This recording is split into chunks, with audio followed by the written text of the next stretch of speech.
Nous sommes heureux de continuer à partager avec vous les richesses qui sont dans la parole de Dieu. Et aujourd'hui, nous allons aborder un sujet très intéressant. Et ce sujet va nous aider pour comprendre l'une des grandes vérités de l'Évangile. Vous savez que dans la Bible, au chapitre 8 de l'Épître aux Romains, premier verset 2e, il est écrit « Il n'y a donc maintenant aucune condamnation pour ceux qui sont en Jésus-Christ. En effet, la loi de l'esprit de vie en Jésus-Christ m'a affranchi de la loi du péché et de la mort. » Peut-être il faut aller jusqu'au verset 3. « Car chose impossible à la loi, parce que la chair la rendait sans force. Dieu a condamné le péché dans la chair, en envoyant à cause du péché son propre Fils dans une chair semblable à celle du péché. » Donc ici, la Bible nous parle de deux sortes de lois. La loi de l'esprit de vie qui agit en Jésus-Christ et par Jésus-Christ, et la loi du péché et de la mort. Donc, comme l'univers est régi par des lois précises, Dieu l'a dit dans sa parole, par exemple dans Jérémie 31, verset 35 jusqu'au verset 37, il est écrit « Ainsi par l'Éternel qui a fait le soleil pour éclairer le jour, qui a destiné la lune et les étoiles à éclairer la nuit, qui soulève la mer et fait mugir ses flots, lui dont le nom est l'Éternel des armées. Si ces lois viennent à cesser devant moi, dit l'Éternel, la race d'Israël aussi cessera pour toujours d'être une nation devant moi. Ainsi parle l'Éternel, si les cieux en haut peuvent être mesurés, si les fondements de la terre en bas peuvent être sondés, alors je rejetterai toute la race d'Israël à cause de tout ce qu'ils ont fait, dit l'Éternel. Vous voyez, Dieu nous dit ici que, en créant l'univers, Dieu a doté l'univers des lois qui sont immuables. Donc, les lois qui régissent le cosmos et son contenu, ça veut dire les étoiles, les planètes, les galaxies. Il y a des lois précises. Dieu dit ici que ces lois sont immuables. Et les physiciens nous disent que les lois physiques restent les mêmes en tout point de l'univers et en tout temps. Donc ces lois ne changent pas au cours du temps, quel que soit l'endroit du cosmos où on pourrait se trouver. Donc, vous voyez que le monde physique, le monde matériel est régi par toute une série de lois que Dieu a placées, le Créateur a placées pour régir la création physique. Alors, comme il y a des lois physiques qui régissent le monde physique, la Bible ici dans l'Épître aux Romains chapitre 8 verset 1 jusqu'au verset 3, nous avons lu qu'il y a aussi des lois spirituelles. Il y a toute une série de lois spirituelles, mais aujourd'hui nous allons voir deux de ces principales lois spirituelles qui régissent la création. Vous savez, avant la venue de Jésus, le monde spirituel était régi par une loi spirituelle qui s'appelle la loi du péché et de la mort. Ça veut dire que depuis la chute de l'homme, lorsque Satan et Ève ont péché, à partir de cela, à partir de ce moment-là, une loi spirituelle est entrée en jeu dans leur vie et dans leur descendance. C'est la loi du péché et de la mort. Ça veut dire l'homme naît sous cette loi-là. Donc il ne fallait pas attendre que quelqu'un pêche pour que cette loi soit applicable dans sa vie. Nous naissons sous l'empire de la loi du péché et cette loi du péché ouvre aussi la puissance à la loi de la mort.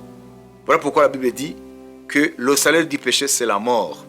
Ça veut dire que cette loi spirituelle régit l'humanité, régit ce monde depuis la chute d'Adam dans le jardin d'Éden.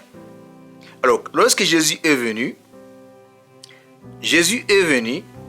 pour faire entrer en jeu une autre loi qui est l'antidote, qui est l'opposé de cette loi-là. Donc c'est là où il faut bien comprendre que l'évangile n'a rien à voir avec la religion. Donc l'évangile, c'est l'entrée dans notre monde d'une autre loi que la Bible qualifie de loi de vie en Jésus-Christ, pour venir vaincre cette loi du péché et de la mort qui agit dans chaque homme. Alors, comment c'est passé pour que cette loi puisse venir aussi dans notre monde? Ça veut dire, avant la venue de Jésus, quelle que soit ta religion, tu étais soumis à cette loi du péché et en fin de compte, cette loi t'entraîne aussi dans la mort. Pour comprendre cela, pour comprendre comment les deux lois opèrent, la loi du péché et de la mort et la loi de vie en Jésus-Christ, il faut nous référer à une loi de la physique. Je vais vous la définir un peu pour que vous la compreniez. Donc, en physique, vous savez qu'il y a une loi qui s'appelle la loi de la gravitation. Ça veut dire tout objet massif, c'est-à-dire ayant un masse, exerce une attraction à tous les autres objets de son environnement direct. Voilà pourquoi nous qui sommes sur Terre, nous ne pouvons pas nous élever et rester en l'air, parce que nous sommes soumis à l'attraction de la Terre. Alors pour que tu échappes à l'attraction de la Terre, il faut que tu aies une vitesse qu'on appelle la vitesse de la libération. Elle est estimée à 11 km par seconde. Voilà ce que la physique dit. La vitesse de libération de la Terre, donc sur cette Terre, est définie comme la vitesse initiale qu'un corps doit posséder afin de pouvoir échapper à l'attraction gravitationnelle de notre planète.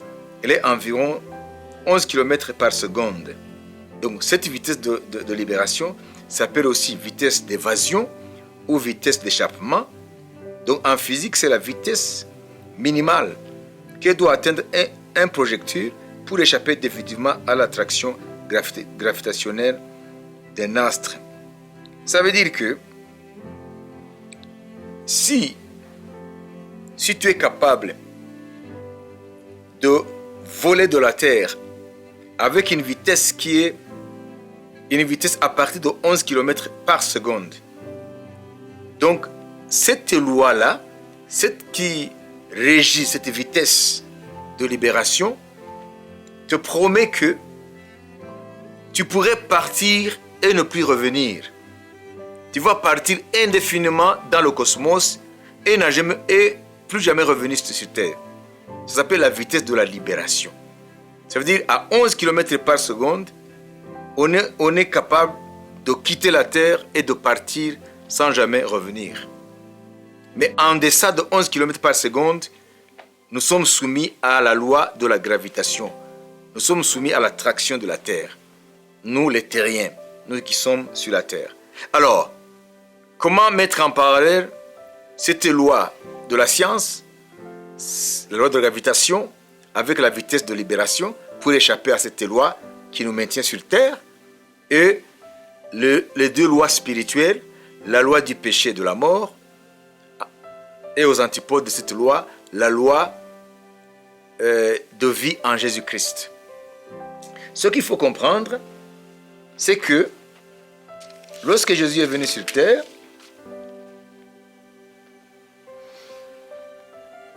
il est venu avec un objectif.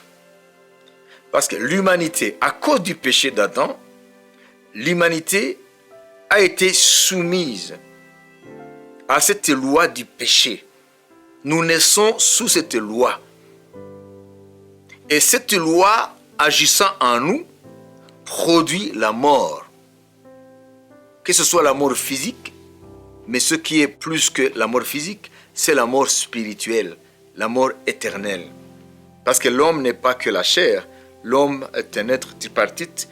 Donc, la bonne nouvelle de Jésus-Christ, là où il faut la différencier avec toute forme de religion, c'est parce que c'est le fait que l'humanité tomba sous la loi du péché de la mort à cause de l'instigateur du péché, c'est-à-dire Satan, le serpent ancien. Sa puissance maintient les hommes sous la domination du péché. Pour qu'enfin, ils meurent aussi spirituellement. Ça veut dire, lorsque nous naissons sous la domination de Satan par cette loi du péché et de la mort. Personne ne peut y échapper. Ni en priant, ni en faisant partie d'une religion, ni en pratiquant le bien. Rien ne peut être fait pour que l'homme échappe à la loi du péché, la loi de la mort. Alors, Jésus est venu. Il n'est pas venu parce qu'il n'avait pas de religion sur cette terre. Chaque civilisation avait sa forme de religion. Mais Jésus est venu pour nous libérer de cette loi du péché et de la mort. Alors Jésus, par sa mort et par sa résurrection, il a libéré la loi de vie et qui vient dans la vie de celui qui croit et le libère de cette loi du péché qui le maintient esclave du péché, esclave de la mort. Comme la vitesse de libération en physique libère l'objet de l'attraction terrestre, de la loi de la gravitation, ainsi en est dans le cœur de celui qui croit de la loi de l'esprit de vie en Jésus qui libère celui qui croit de la loi du péché et de la mort qui l'a maintenu sous la domination de Satan par cette loi-là du péché et de la mort. Voilà la bonne nouvelle.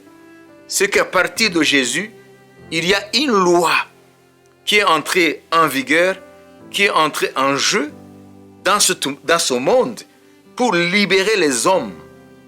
Quelle que soit leur langue, leur tribu, leur peuple, leur nationalité, il suffit de se tourner vers Jésus et de croire en lui. À cet instant-là, l'Esprit de Jésus vient dans ta vie et te libère, expulse, si vous voulez, te tire sous l'empire de cette loi du péché et de la mort. C'est ça la bonne nouvelle. Donc, en physique, la vitesse de libération libère tout objet qui atteint cette vitesse et cet objet part loin de la terre sans jamais y revenir. Donc, au-delà de 11 km par seconde, que ce soit nous, les hommes, ou n'importe quel objet, nous pouvons nous voler, nous élever au-dessus de l'atmosphère de la Terre et partir à l'infini, errer dans le cosmos. Ça, c'est la physique, c'est la science. Mais ici, nous voyons maintenant un cas similaire, mais du domaine de l'esprit. Ça veut dire, dans le monde spirituel, il y a une loi qui régit l'humanité entière depuis le jour où Adam est tombé dans le péché. Cette loi-là du péché, la loi de Satan, que Satan utilise pour dominer les hommes, est entrée en jeu. Adam, avec sa descendance, ça veut dire nous autres les hommes, nous naissons sous la domination de Satan à cause de cette loi qui opère, la loi du péché et de la mort. Alors aujourd'hui, mon frère et ma soeur, si tu n'as jamais expérimenté cette vérité de la loi qui agit en Jésus-Christ, que la Bible appelle la loi de l'esprit de vie en Jésus-Christ, alors aujourd'hui c'est l'occasion d'expérimenter cette vérité en croyant en Jésus, quelle que soit ta religion, même si tu n'as pas de religion, cette loi va venir en toi et te libérer de la loi du péché et de la mort qui agit dans tout homme. Parce que c'est une loi qui régit toute l'humanité à cause d'Adam, lorsque Adam est tombé dans le péché, lorsqu'il s'est rébellé contre Dieu. Depuis ce jour-là, lui et sa descendance sont sous la loi du péché et de la mort. Voilà, mes chers frères et sœurs, c'est cette vérité que j'ai voulu partager avec vous, afin que nous puissions glorifier Dieu, que nous puissions bénir Dieu, qui nous a libérés de cette loi du péché et de la mort, en d'autres termes, de la domination de Satan, le prince des ténèbres, le prince du mensonge.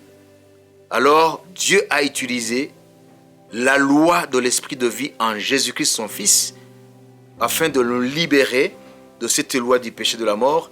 Et ainsi nous pouvons nous élever au-dessus de cette loi-là.